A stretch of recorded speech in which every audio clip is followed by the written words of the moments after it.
Pretty good day. Ran out a bunch of the young kids again, kind of a little mix, and got some good pitching, timely hitting. Anderson was fantastic. You got any overall assessment from the day? Yeah, we did all three phases of the game, right? We pitched extremely well. Webster gives us another quality start. Snyder and Justin West are very good out of the bullpen. We make all the plays defensively. You could put a 0 up in the error column. That's nice. And then just a lot of good at-bats. And as you guys have noticed from the first few games to the last two, we're running the bases the right way. We're playing the way we should be playing. I didn't know it was going to take the young guys to show us that, but obviously from yesterday's lineup to probably a hybrid today, we're showing our depth and what you'd like to have. You'd like to have young guys play carefree with no pressure because the older guys played the game the right way, and we've gotten that, at least today. Between game 2 yesterday and today's game, what does it speak about this group of young players' overall drive and hunger to want to compete? Well, I think competition is good for them when they're young. You obviously need a little bit of depth, when you deal with some injuries throughout the year. And I mean, we still pride ourselves on being a developmental program. So as a coach, I'm always looking at the freshmen and sophomores going, okay, these guys could be in the lineup next year with, obviously there'll be some new additions. But don't get me wrong, it's the older guys that are going to have to step up and be more consistent and give us what they're capable of doing. So that was nice. Like I said, a hybrid lineup today where some young and old guys, and that's going to give us some flexibility to keep rotating guys in and out. And speaking of those older guys, do you think they set a good example in the game today? Much better. I mean, like I said, you don't want to nitpick, and it's just play the game the right way. You're not going to be perfect. Guys are going to strike out. Guys can get picked off or thrown out. I mean, the game is a challenging game, but there's a right way to play it, and I don't feel like we necessarily have. And I, guys like yourselves, I think you might have seen every game. So it's one thing for me to stick up for them and fight for them and tell the world how great they are, but it's another when people are seeing them every day. They have every right to be challenged and questioned and pushed to do it the right way. You had pulled some guys aside last night, and we had spoke about that a little bit. One of those guys was Ryan McCoy, and he was much improved today. Whatever was said, he obviously was able to step back in, refocus, and really deliver with a nice 3 for 5 day today. There's so much talent in Ryan. He has such a great fall coming out of junior college and just had that tough first year. And as I told those guys, I've given McCoy and Eddie King a lot of support, just feeling like year 2 of being in the lineup, you should make huge strides. And so, yeah, it's okay. Sometimes you can get off to a slow start, and that's part of it. But they got to trust themselves. They got to play the game the right way, and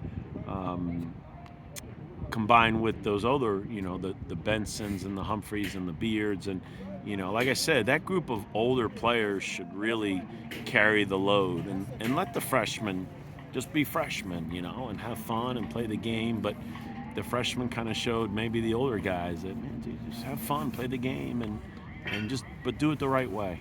And as strong as the hitting was, the pitching overall had a really good day, and especially with Evan Webster.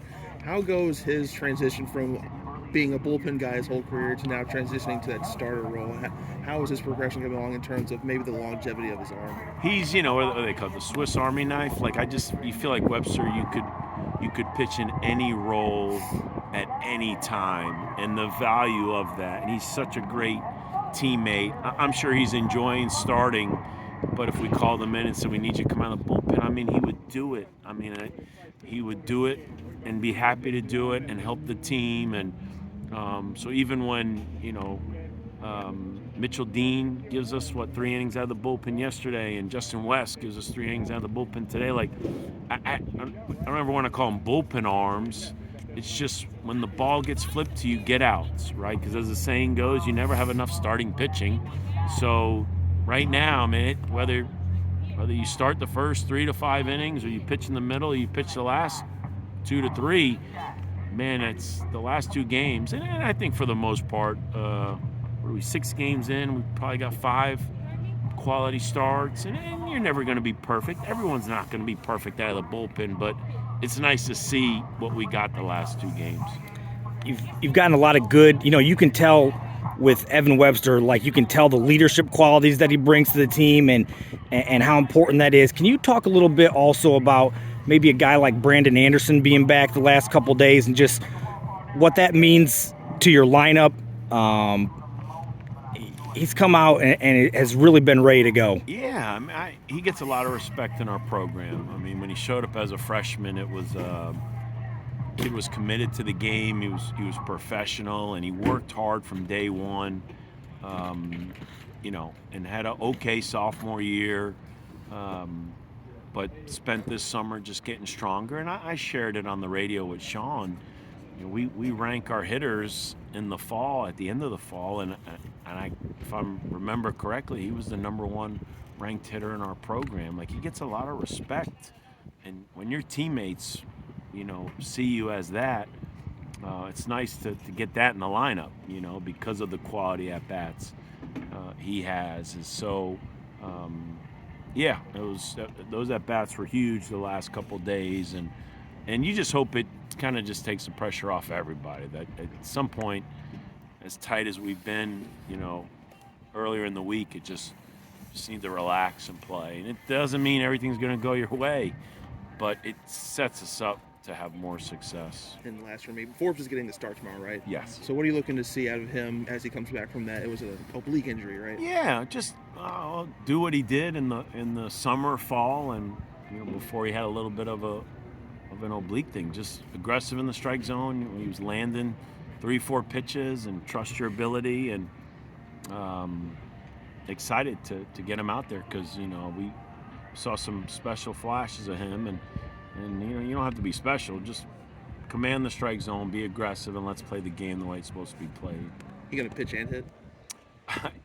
He'll come back to hitting, and that was one of the things we kind of said, hey man, it's riding a bike. You could not hit for a month, and I could throw you in there, and I trust you would compete.